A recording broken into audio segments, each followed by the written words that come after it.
राधे राधे कृष्ण कन्हैया, गोपाल प्यारो मुरली बजैया।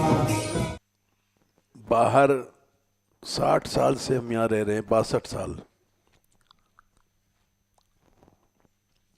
और इस बीच में जाने कितने लोग बरसाने में आए।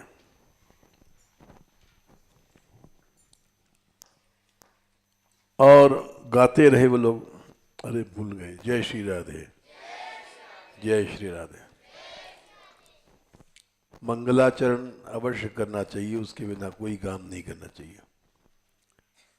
श्री जी के नाम ले लेते हैं, बस यही मंगलाचरण है। नहीं तो लोग यहाँ आते रहे, गाते रहे। बहुत से लोग आए, लेकिन एक भक्त हुए दया जी।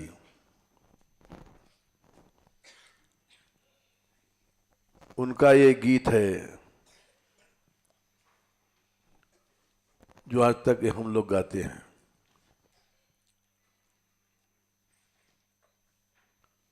भूल गए, बरसाने वाली कौन सी कड़ी पहली?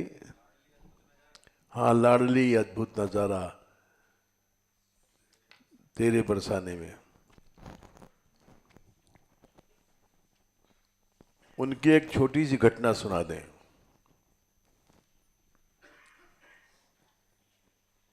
वे गृहस्थ थे, साल में 2 बार आते थे हम राधाष्टमी रंगेली पर।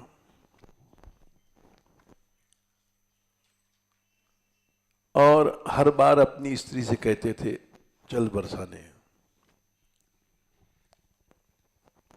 वो जाने उसका क्या संस्कार था, वो मना कर देती थी।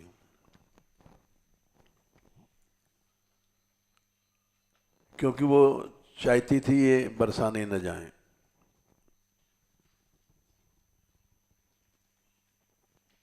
वो मानते नहीं थे। उनका नियम था राधाष्टमी रंगीली पर आकर के यहाँ श्री जी के सामने नाचते थे।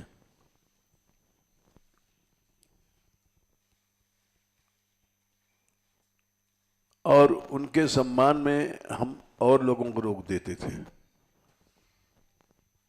क्योंकि वो नाचते थे, बुढ़े हो गए थे तो भी खड़े हो जाते थे, आवाज में दम नहीं था। तो और लोगों को बुरा लगता था, जो गवैया होते हैं उनको अगर रोक दिया जाए। इसीलिए यहाँ आना छोड़ गए बहुत से लोग। एक उत्सव में वो खड़े हुए नाचने, और उसी समय बाहर का बड़ा मंडल आया, गाजियाबाद का और कहाँ कहाँ का मंडल बना था, राधा माधव मंडल उस समय। और उसमें बरेली के भक्त थे, गाजियाबाद के थे, यानी कहाँ कहाँ के भक्त। हमने रोक दिया, तो जब से वो लोग आना छोड़ गए यहाँ, क्योंकि उनको बेइज्जती मालूम पड़ी। और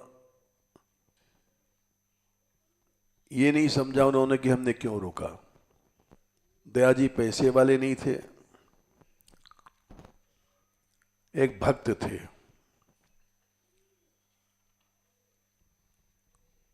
और उसके पीछे उन्होंने आना छोड़ दिया।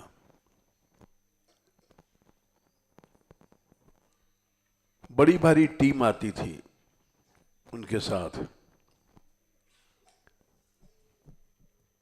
राधा माधव कीर्तन मंडल बना था। अब भी उसमें चल रहा है, मुरलीधर मल्होत्रा चला रहे हैं गाजियाबाद में।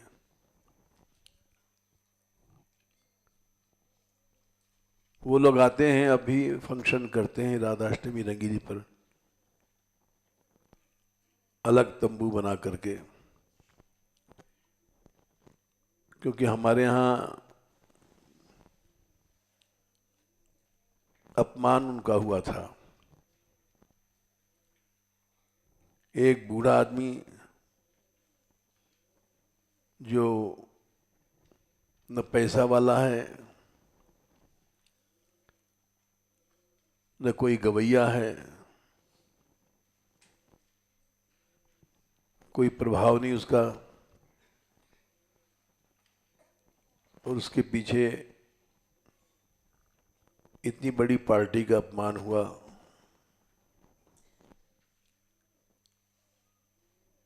तो वो लोग बंद हो गए।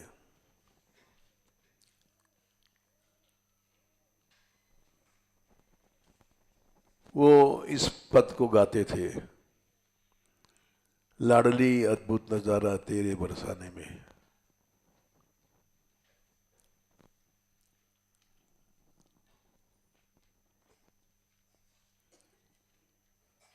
उनकी घटना यह है कि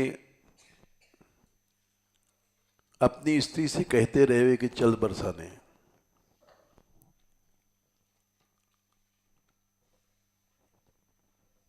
वो मना कर देती थी। जब मना कर देती थी तो उन्होंने घर में जाना छोड़ दिया।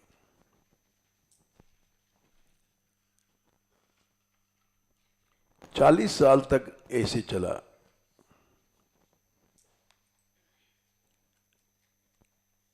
ये घटना हमको पंडित जी ने सुनाई थी कि वहां जाते हैं बाहर,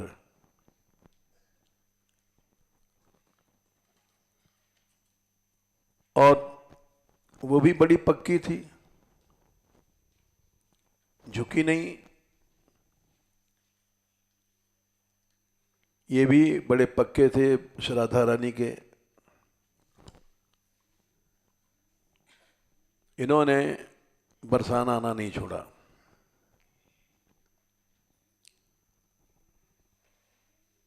जब वो मरने लग गई तो बेटा आया इनके पास। ये बाहर रहते थे घर से दूर, एक कोठरी में।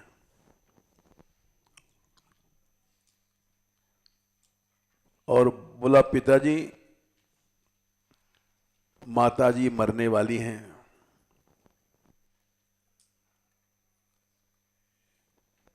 तो अब तो आप दर्शन दे दो। तो उस दिन ये चले गए और अंतिम समय में कहा, बोल राधे। तो उसने कहा राधे, और वहीं शरीर छोड़ दिया। ये एक विचित्र घटना है।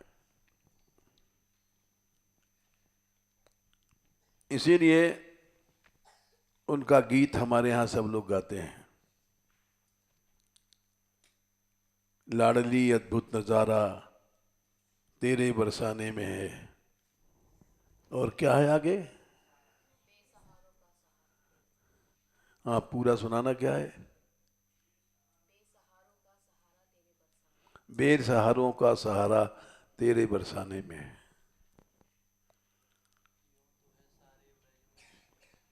हाँ, यूं तो हैं सारे ब्रज में तेरी लीला का प्रकाश, पर अनोखी प्रेम धारा तेरे बरसाने में है।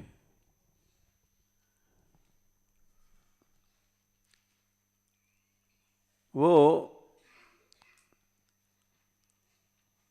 बाहर के लोग हजारों आए, लेकिन इस गीत की टक्कर नहीं है, क्योंकि जो उनकी निष्ठा थी, क्रियात्मक थी, प्रैक्टिकल थी।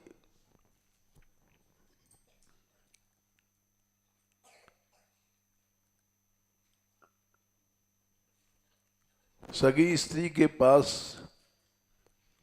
40 साल तक नहीं गए।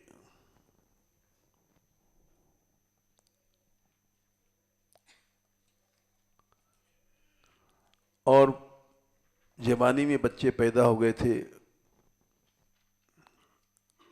बड़े भय बुलाने आए तो जाना पड़ा।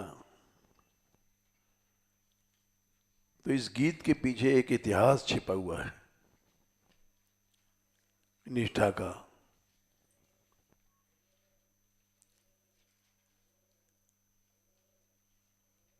इसे ये गीत तो हमको याद नहीं है, लेकिन बड़ा प्यारा लगता है।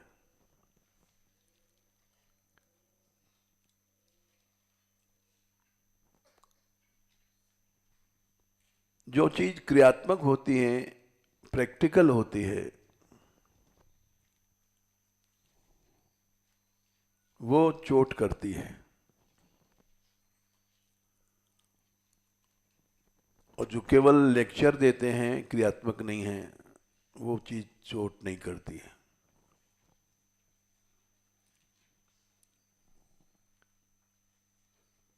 जो निष्ठा से रहता है,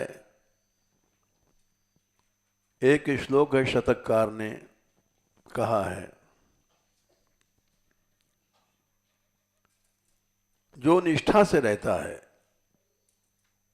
यहां, उसकी याद राधा रानी करती है वहां।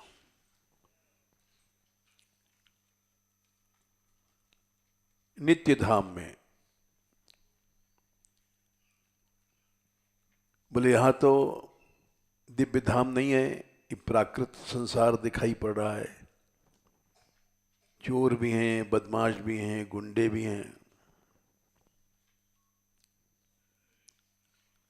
जरूर, लेकिन निष्ठा वाला इन सबको देख करके, ये क्रूरा अपि पापिनो न च सताम संभाष्य दृश्याश्चै सर्वान वस्तुतया निरीक्ष्य परम स्वाराध्य बुद्धिर्मम। क्रूर हैं, पापी हैं, देखने योग्य नहीं है, बात करने योग्य नहीं, उनको उसी रूप में देख करके भी उनको भगवान मानो। यही है ब्रज उपासना।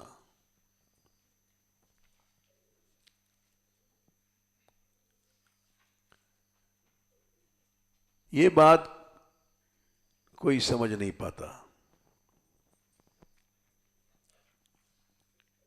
ये बात जो समझ गया वही है धाम निष्ठा वाला।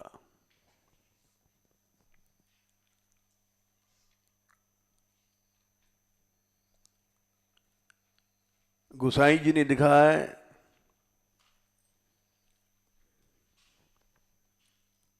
भगवान राम अपना परिचय दे रहे हैं अपने धाम का। ये बात समझना बहुत कठिन है। ये हम प्रमाण बता रहे हैं रामायण से।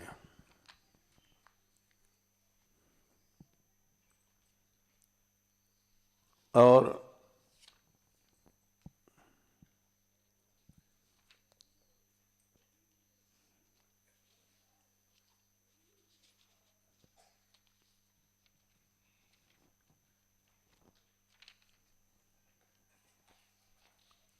लंका कांड में उन्होंने पुष्पक विमान से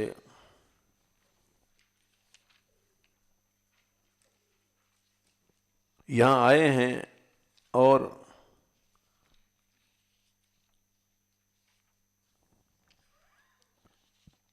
बीच में परिचय दिया है।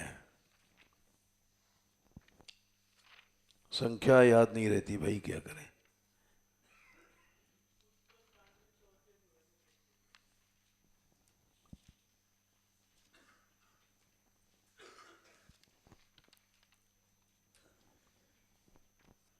हाँ, चौथा उत्तरकांड है।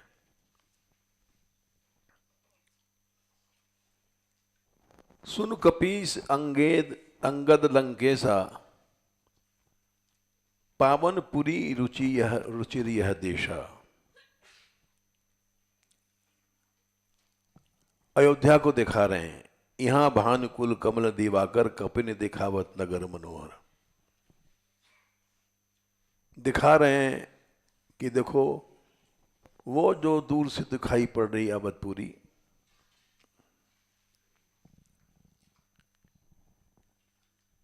ये जमीन पर जरूर है, लेकिन यद्यपि सब वैकुंठ बखाना, वेद पुराण विदित जग जाना। वेदों में, पुराणों में सब जगह वैकुंठ का वर्णन है।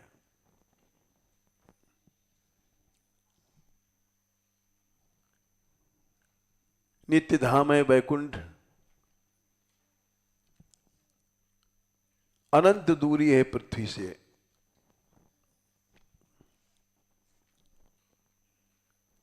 और ये जमीन पर है अवधपुरी। धाम जब अवतार लेता है तो पुरी के रूप में बनता है, जैसे मधुपुरी, अवधपुरी। अवधपुरी में साकेत धाम आया है, नित्य धाम। साकेत धाम है वैकुंठ से, साकेत धाम अलग है जहां नित्य रामलीला होती है। तो साकेत धाम ने अवतार लिया भगवान के साथ, अवधपुरी बन गया।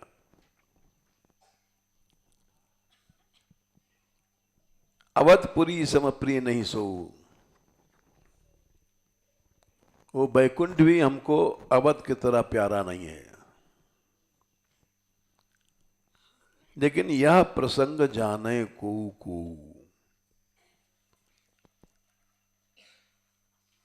करोड़ों आते हैं यहां, लेकिन कोई कोई जानता है, सब नहीं जानते। क्योंकि यहां विकार दिखाई पड़ता है। ब्रजवासी चोर भी हैं, ब्रजवासी गुंडे भी हैं। हम जब यहां आए तो डाकुओं गड्ढा था।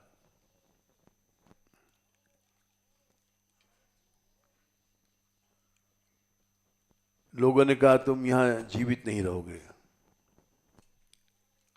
हमने कहा भाई हम एक जड़ आदमी हैं, सुन रखा है कि सब ब्रजवासी कृष्ण हैं।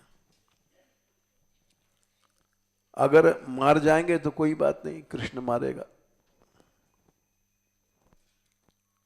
हम यहां से हटेंगे नहीं।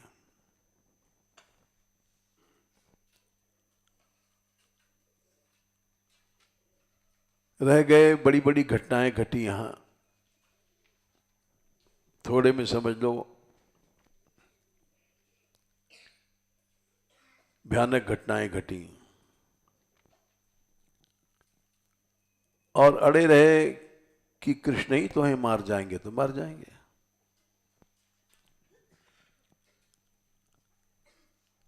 उसका फायदा मिला,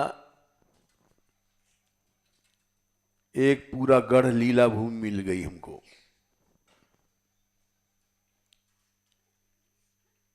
क्योंकि ये धाम है भगवान का, और भाग जाते तो भाग ही जाते, रुके रहे तो उससे फायदा हुआ, हमको ही नहीं हुआ, ब्रजवासियों को भी फायदा हुआ।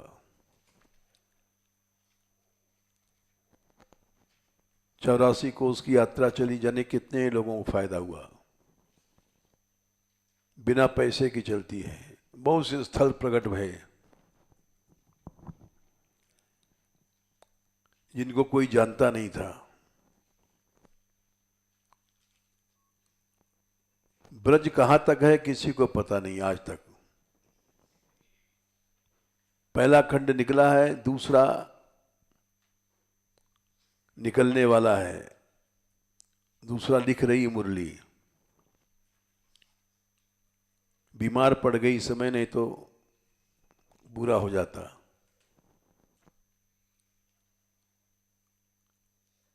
नित्य धाम का अवतार हुआ,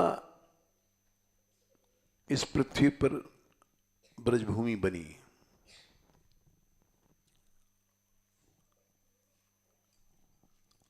और वो मुरली में ही शक्ति आई लिखने की। बड़े बड़े विद्वान ब्रज में पड़े हैं, लेकिन उनमें ये शक्ति नहीं आई।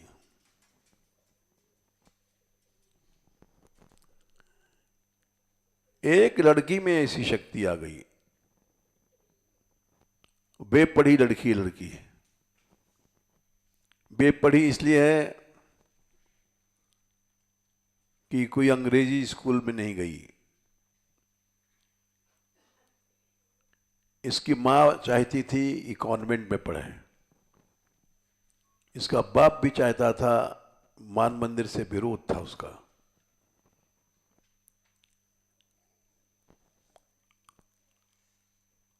और पंडित जी ने कहा कि नहीं, ये लड़कियां तुम्हारी अगर पढ़ेंगी तो मानगढ़, नहीं तो हमारा तुम्हारा संबंध नहीं है। अड़ गए वे।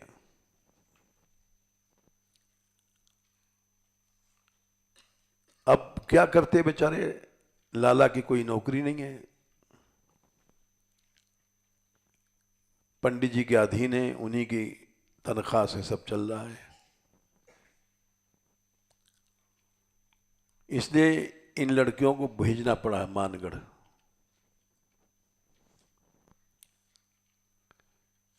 मानगढ़ आने के बाद एक फायदा यह हुआ कि जो मुरली कॉन्वेंट में जा रही थी पढ़ने, उसकी मां ने ब्रजराज से चर्चा किया था, हम चाहते हैं हमारे बच्चे कॉन्वेंट में पढ़ें। इन्होंने मना कर दिया, अगर ऐसा होगा तो हमारे तुम्हारे संबंध नहीं है। तो भेजना पड़ा। कॉन्वेंट में जाती तो अंग्रेजी स्कूलों की पढ़ाई में ये नहीं बन पाती। अब यहां रही तो यहां कोई बाहरी वातावरण नहीं मिला आज तक, इसलिए सच्ची ब्रजवासिनी बन गई, जिसका मन, अनन्यता मन की होती है। मन से अनन्यता नहीं है तो अनन्य नहीं है। कल यही बात कह रहे थे हमसे राधाकांत कि आप बहुत तारीफ करते हैं माधुरी के साथ वाली बच्चियों का, लेकिन माया का बड़ा प्रभाव है, बचना मुश्किल है। जिसकी आपने तारीफ किया वो विदा हो गया।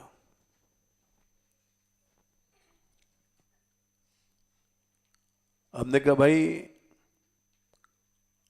ठीक है तुम्हारा दृष्टिकोण,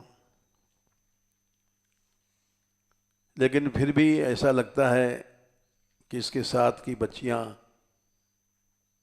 निष्ठा के साथ चल रही हैं। अभी एक लड़की है हरिगीता, उसका बाप लेने आया था कल कि एक बार जन्मभूमि चले चलो, उसने मना कर दिया।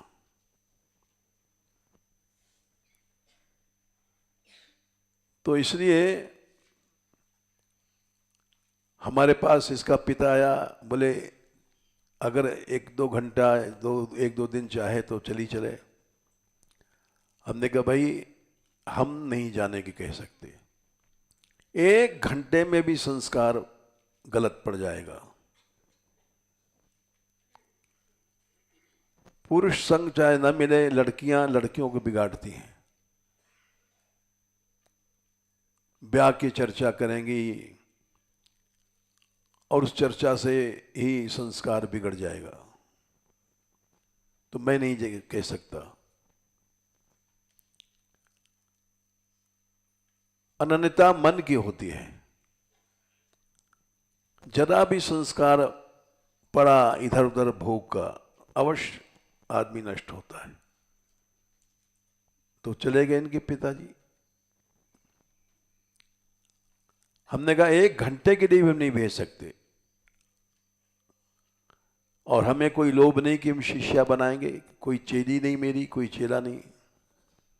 इतने लड़के हैं 200 से ज़्यादा हैं, न हमने कोई शिष्य बनाया न बनाएंगे जीवन में। ऐसा नहीं कि इनका कल्याण नहीं होगा। सैकड़ों जगह लिखा है भगवान को गुरु मान लो, और इस संसारी गुरु में झगड़ा ही रहता है, संकीर्णता सिखा देते हैं।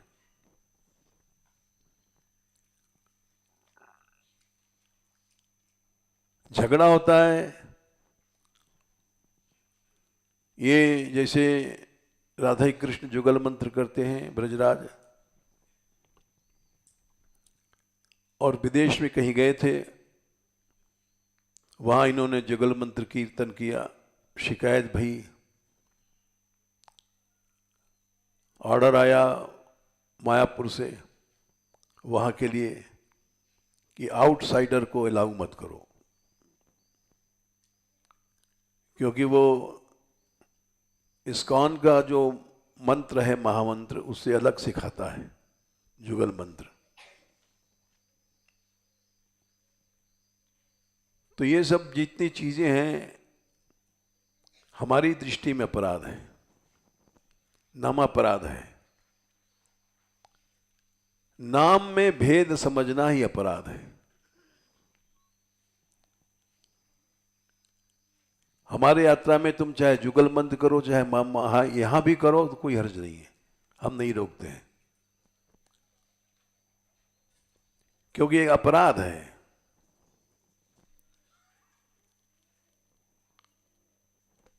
तो इसलिए मान मंदिर के अलावा जो बच्चे यहां रह रहे हैं हम अपनी ओर से नहीं भेजते हैं। संस्कार दूसरे पड़ जाएंगे, संकीर्णता के पड़ जाएंगे या भोग के पड़ जाएंगे,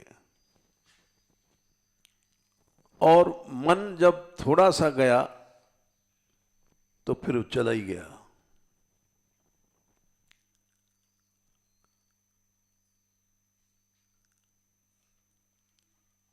यही बात हम कल फोन से बता रहे थे मुरली को। वो बीमार है, माता चेचक निकली हुई है।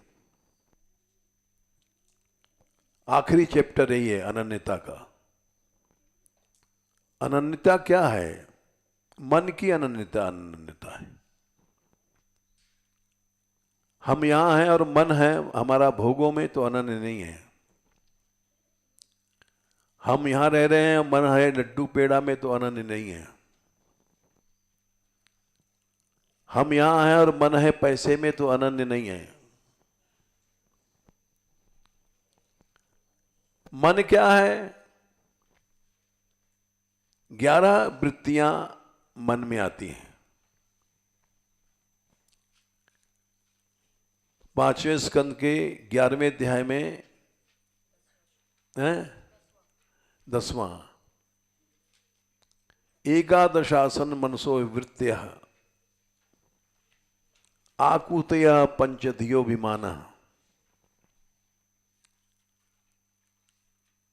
मात्राणि स्पर्शानि, हाँ मात्राणि कर्माणि और पुरम चतासाम एकादशासन मनसो वृत्त्या। मन है 11-12 वृत्तियों में काम करता है।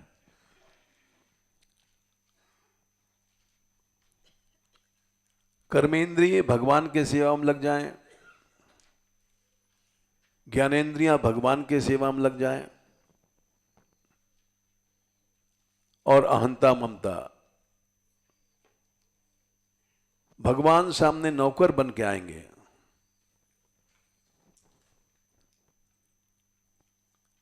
और हम लोग कर्मेंद्रियां ज्ञानेंद्रियां भगवान में नहीं लगाते हैं, और दीक्षा लेकर के मान लो तिलक लगाया और केवल महामंत्र करेंगे, और ये सब कुछ नहीं, झगड़ा। ये अनन्यता अनन्यता नहीं है।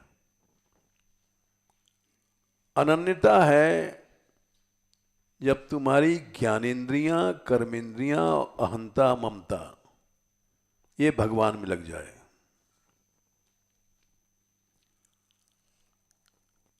और बाकी चीजें संकीर्ण बना देती हैं आदमी को। संकीर्णता में अपराध होता है। अब कोई जुगल मंत्र कर रहा है, उसको मना कर रहे हो, अपराध है। राधे राधे कहने भी अपराध है।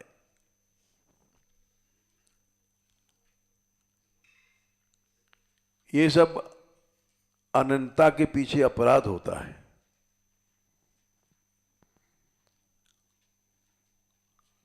इस विषय को इस सेकंड पार्ट में खोला जाएगा। कल हम फोन से बता रहे थे कि तुम इस चैप्टर को यूं लिखना, क्योंकि बीमार है, यही आखिरी चैप्टर बाकी है, और ब्रज कहां तक है ये लिखना बाकी है।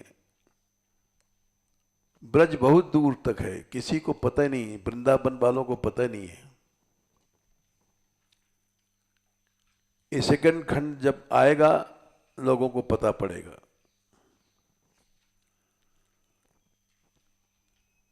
ये जो लिख रही है लड़की, आज तक ऐसा ग्रंथ किसी ने नहीं बनाया। क्यों? कि ये एक तरह से अनन्य हम कह सकते हैं। इसलिए अनन्य कह सकते हैं, इसका मन भोगों में नहीं है, इसका मन पैसे में नहीं है, इसका मन नाम में नहीं है, यश में नहीं है। हम लोग अपना नाम चाहते हैं, अपना यश चाहते हैं, अनन्य नहीं है। अगर अनन्य हो तो चमत्कार आ जाएगा। यही बात थी इस यात्रा में। यमुना यात्रा में इन लोगों के हाथ में नेतृत्व था, राधाकांत और सुनीला,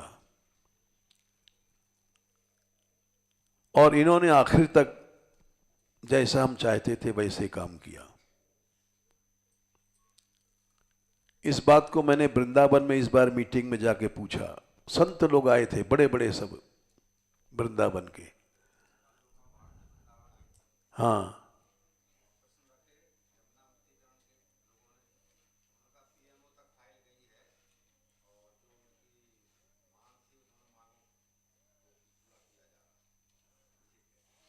कह गई।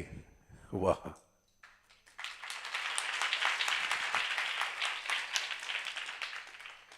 तो इस सफलता का कारण क्या है?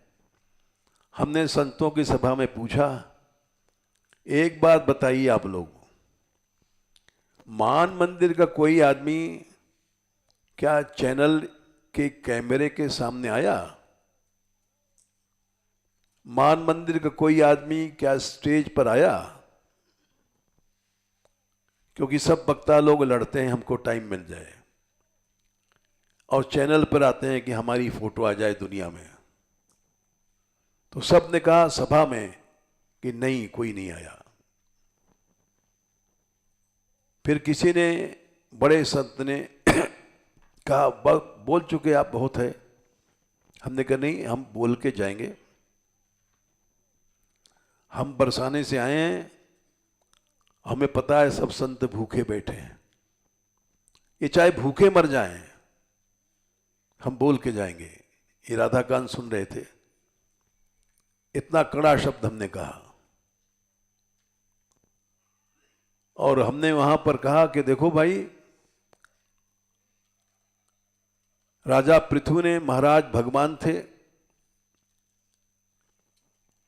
उन्होंने कहा कि जो भगवान के यश के रहते हुए इस निंदित शरीर की प्रतिष्ठा करवाता है, वो समाज का कल्याण नहीं कर सकता।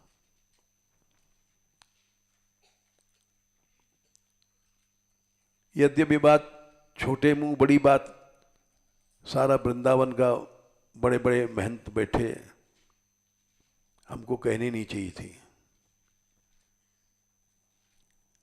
सत्युत्तम श्लोक गुणानुवादे, संख्या देखना, चौथा स्कंद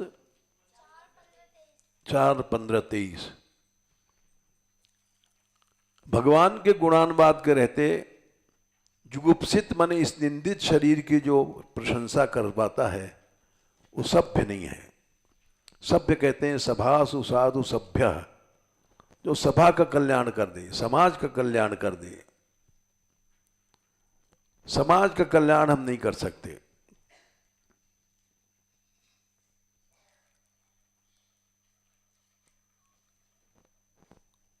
तो इस सफलता का कारण था ये। अगर नेतृत्व गड़बड़ होता, ये लोग नाम चाहते और पैसा चाहते, जबकि बड़ा कठिन था। हमको तो कल पता पड़ा 85 लाख तो केवल वाहनों का खर्च लग गया और किसी से मांगने नहीं गए।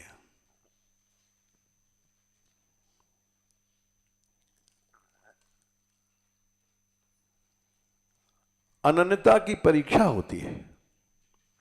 भगवान धैर्य देखता है, इसमें कितना धैर्य है।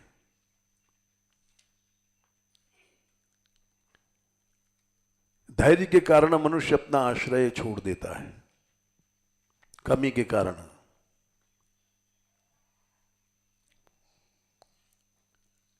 मीराबाई की हत्या का प्रयास किया गया, जहर दिया गया, भूत महल में भेजा गया, जहरीली सैया पर सुलाया गया। अगर मीराबाई घबरा करके पीहर चली जाती या इधर उधर तो ये सिद्धि न मिलती। मीरा मरी नहीं, भगवान में लीन हो गई। अनन्य अगर मनुष्य बनता है तो अनन्य बनने का परिणाम है कि भगवान भी उसका ऋणी हो जाएगा, अवश्य हो जाएगा।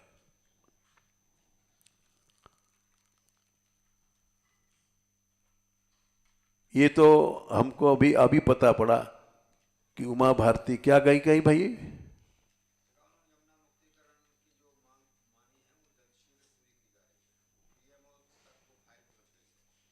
कहां पहुंच गई?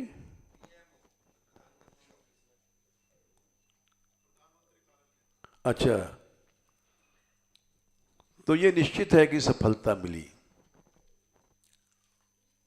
और जबकि जो चतुर लोग थे उन्होंने ऐसा किया, ऐसा दांव मारा कि मानगढ़ खत्म हो जाए। उन्होंने 7-8 दिन पहले जंतर मंतर पर जाकर के धरना दिया और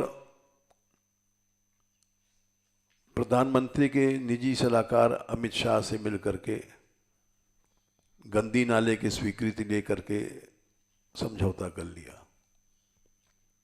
इसलिए किया कि इससे ज़्यादा कुछ नहीं सरकार करेगी। सरकार ने कहा था इस साल हमारे एजेंडे में नहीं है। ये प्रधानमंत्री कार्यालय के निजी बातें हैं। इस साल उनका जमुना जी बनाने का कोई विचार नहीं था और मना कर दिया। तो ये लोग होशियार थे, उन्होंने सोचा हम पहले से कुछ मंजूर करके अपना नाम रख लें। समझौता किया और उस समझौते में बड़े बड़े आदमी लाए, जैसे क्या नाम उनका, रविशंकर जी, हेमा मालिनी जी, उमा भारती जी। ये लोग उस समझौते में थे और अब ऐसा दांव मारा कि मान मंदिर खत्म। मान मंदिर की यात्रा जब पहुंची, भारत के इतिहास में ये पहला घटना था। 1 लाख आदमी वहां जंतर मंतर पर पहुंच गया।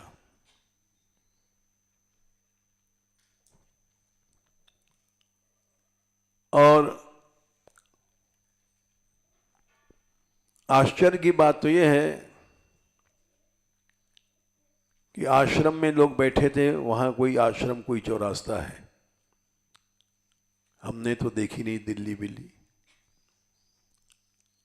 और वहां ये लोग पूछ रहे थे बाबा हमसे मोबाइल से, क्योंकि ये गए थे राधाकांत, जब तक आप नहीं कहेंगे हम नहीं लौटेंगे, मर भले जाएं।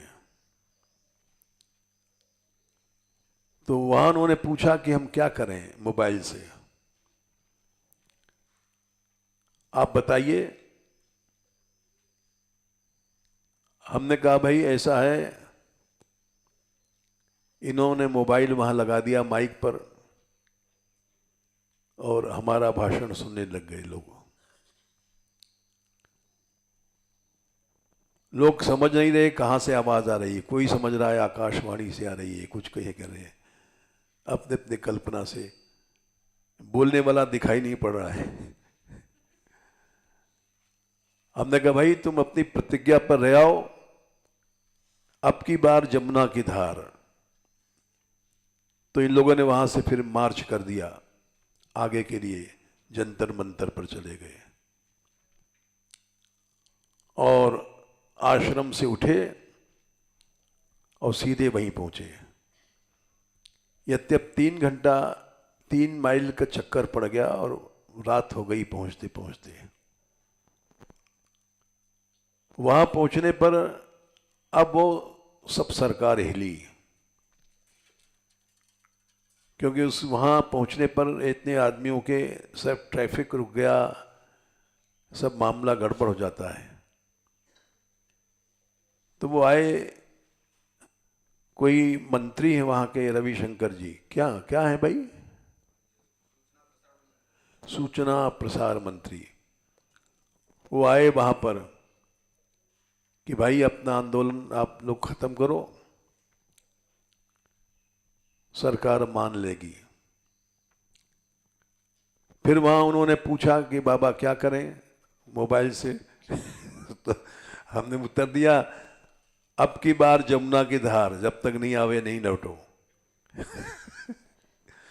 तो पूछने लग गए ये कौन बोल रहा है, पूछा था उन्होंने क्या, अच्छा अनाउंस किया था। और जो अनशन पर बैठे थे यहाँ के कीर्तनदास जी मूर्ख संत हैं, मूर्खों में उनकी गिनती है, वो अनशन पर बैठे थे, ऐसे बहुत से लोग बैठे थे। तो वहां रविशंकर जी गए, पानी पी लो महाराज, दुष्ट राक्षस भाग जा यहां से।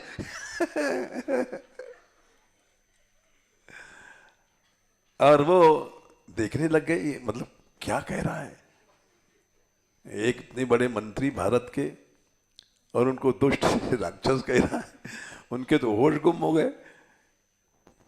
भारत सरकार का मंत्री उसको राक्षस कहा जा रहा है। तो अब उनको पता नहीं था कि पागल आदमी है, पढ़ा नहीं लिखा नहीं, सभ्यता तो है नहीं। फिर उन्होंने कहा कि पंकज बाबा रो रहे हैं, हमको विश्वास करना चाहिए इस सरकार पर, ये पक्के आदमी हैं कह रहे हैं। तब हमने कहा अच्छा लौटे आओ। जब हमने कहा तब ये लोग लौटे, आंदोलन फिर समाप्त हुआ। हमने इसलिए भी कहा कि भीतर कमजोरी थी, बिना पैसे के सब काम चल रहा था उधार।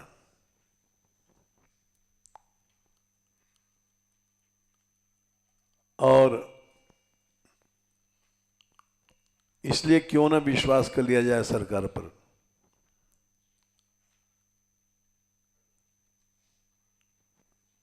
भीतर की कमजोरी तो हमने कहा नहीं किसी से, भीतर की कमजोरी ये थी।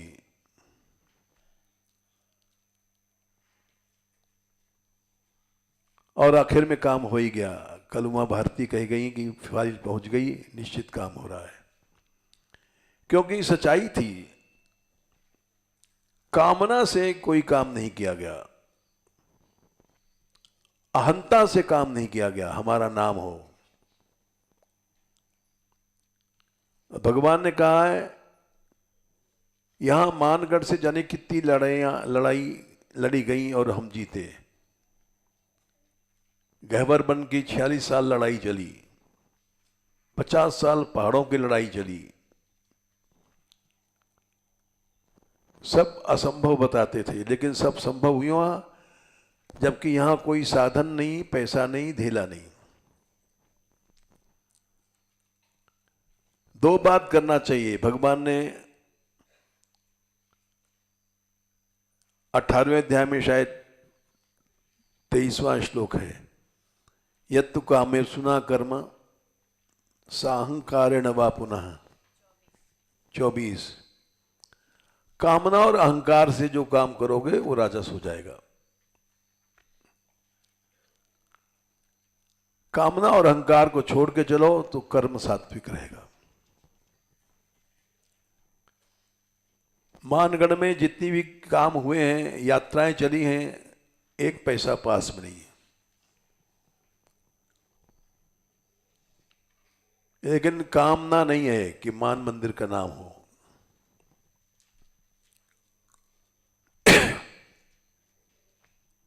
किसी भी प्रकार की कामना नहीं है।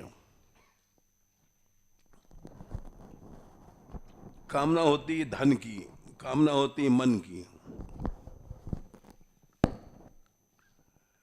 सबसे ज्यादा कामना नाम की रहती है, हमारी इज्जत बने। ये कामना नहीं है। कामना होती तो वहां राग द्वेष पैदा होता है। उसके पास ये पैसा आ गया, उसकी इज्जत ज्यादा बन गई, उसकी इज्जत कम बन गई। कामना से राग द्वेष पैदा होता है। कामना नहीं तो राग द्वेष पैदा नहीं होगा। इसीलिए पहले भी स्कूल बना था यहां नीचे, फेल हो गया। अब बन रहा है ये गुरुकुल। ये हम जैसा चाहते हैं वैसा ही बनता जा रहा है। यहां के लड़के इतने ईमानदार हैं कि 1200 रुपए श्री जी के मंदिर में लोगों ने दिए इनको, और लड़कों ने फेंक दिया। फेंका नहीं है, ये श्री जी के मंदिर में चढ़ा दिया होगा है। हाँ, खुद नहीं लाए यहां। बिना मांगे बिल्डिंग बन रही है। शायद हमें अंदाज नहीं है, बिल्डिंग कई लाख की बन रही है, करोड़ की। हमको पता ही नहीं रहता। यात्रा कुंज बन गया तो हम समझ रहे 80,000 में बना होगा। हमने परसों पूछा माधवीशन से, बोले 8-9 लाख लग चुके हैं। हमें पता नहीं रहता है। अपने आप बन रहा है। कोई चंदा नहीं कहीं मांगने गए, कोई चिट्ठा नहीं मांगने गए। अहंता को छोड़ो, कामना को छोड़ो, कर्म सात्विक रहेगा और भगवान तुम्हारे पास आएगा और भगवान स्वयं काम करेगा। ये दो चीजें जीव के कर्म को राजस बना देती हैं। अभी तो अब पूरा हो न हो, लेकिन हमारी इच्छा है। ब्रज में झील नहीं है, 2 झील बनाने के विचार है। एक तो वहां आदिबद्री के बाद देव सरोवर, एक यहां राकोली के पास।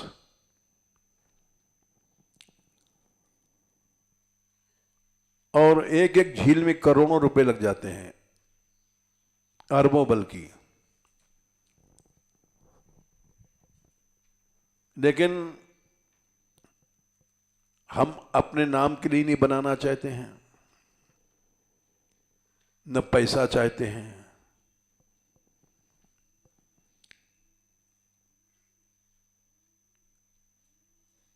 प्रभु विधान बना रहा है। क्या विधान बना रहा है? वीजा मिल गया मुरली को, बाहर जा रही है। इस लड़की पर विश्वास है हमारा। इसको धन बन की कोई कामना नहीं है,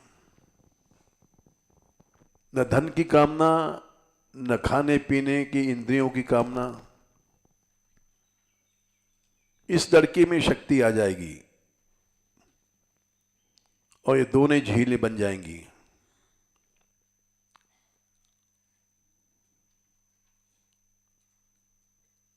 और करेगा प्रभु, ये तो मैं नहीं कह सकता, मैं कोई भविष्यवाणी नहीं कर रहा हूं। लेकिन प्रभु कब करता है? जब जीव अनन्य हो जाता है। हम इस प्रयत्न में हैं कि इन बच्चों में कुछ अनन्य बनेंगे,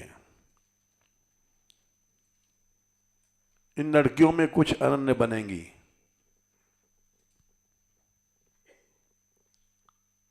इसीलिए कल इसके बाप को, हरिगीता के बाप को कहा उन्होंने कि एक बार जन्मभूमि भेज दो। हमने कहा नहीं, 1 घंटे को भी नहीं भेजेंगे। संस्कार बदल जाएगा तो फिर तो गया, प्राणी गया।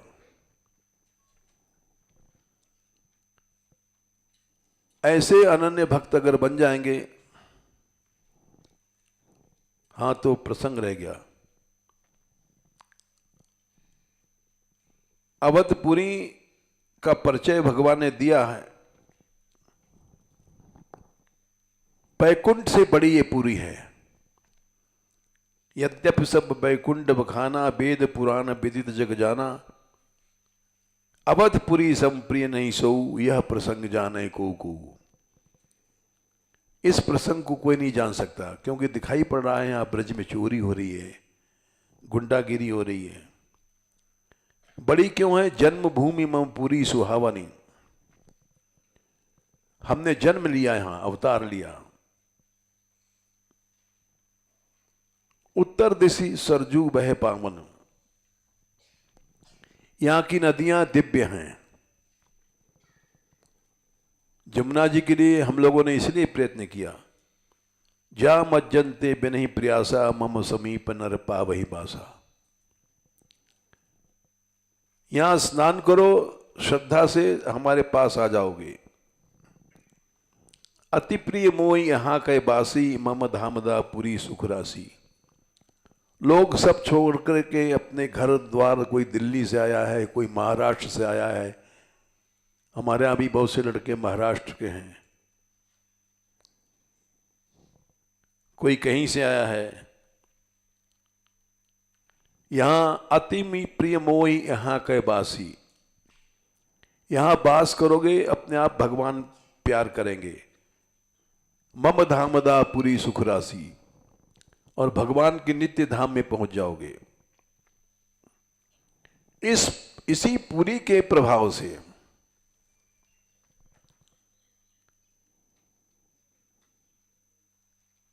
यद्यपि ठीक कह रहे थे राधाकांत, कल हमसे सावधान कर रहे थे, ये सब लड़कियां नहीं बन सकती। हमने कहा भाई मत बनो। हमारा छोटा सा प्रयास है, क्योंकि हमने पढ़ा है, श्री जी निकुंज में बैठी हैं, ठाकुर जी से पूछ रही हैं। जो आदमी निष्ठा से रहता है, उसकी हालचाल श्री जी पूछती हैं। केवल रामायण नहीं है, रामायण में भी लिखा है, भागवत में भी लिखा है। भागवत में कहा लिखा है? बोले देख लो, 10वें स्कंद 21वां अध्याय वेणुगीत में 4था श्लोक है, वृंदावनम सखी भुवो वितनोति कीर्तिम। मिला है 10वां श्लोक। भुवा माने पृथ्वी पर, ये धाम पृथ्वी पर है, अवधपुरी मधपुरी, लेकिन बैकुंठ से ज्यादा प्रिय है भगवान को। ये भावगत प्रमाण है।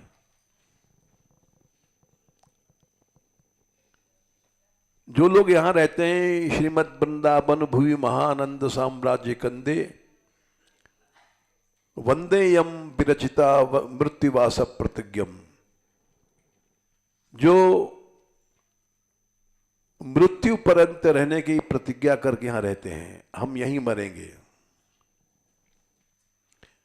अभी ये अमेरिका चला गया है निशु, अभी आज सवेरे इससे पूछ रहे थे कि भाई तू अमेरिका चला गया है, तेरा लक्ष्य क्या है? मेरा लक्ष्य यहीं लौटने का है। हमने कहा तो ठीक है, अंत भला सो तब भला। ऐसा नहीं कि वहीं बिल्डिंग बना ले और सेट हो जाए। लक्ष्य जैसे इसका बड़ा भाई है, बरसाना ही होना चाहिए।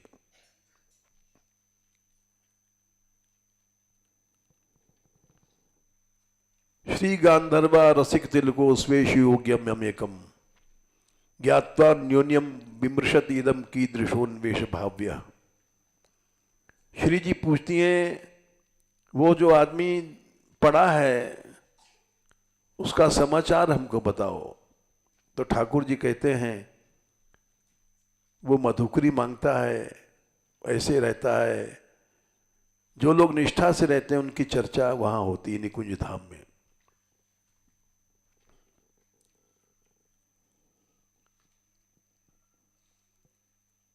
इसलिए इस प्रसंग को कोई कोई जानता है। रामायण में लिखा है, भागवत में लिखा है, रसकों ने लिखा है। जय श्री राधे।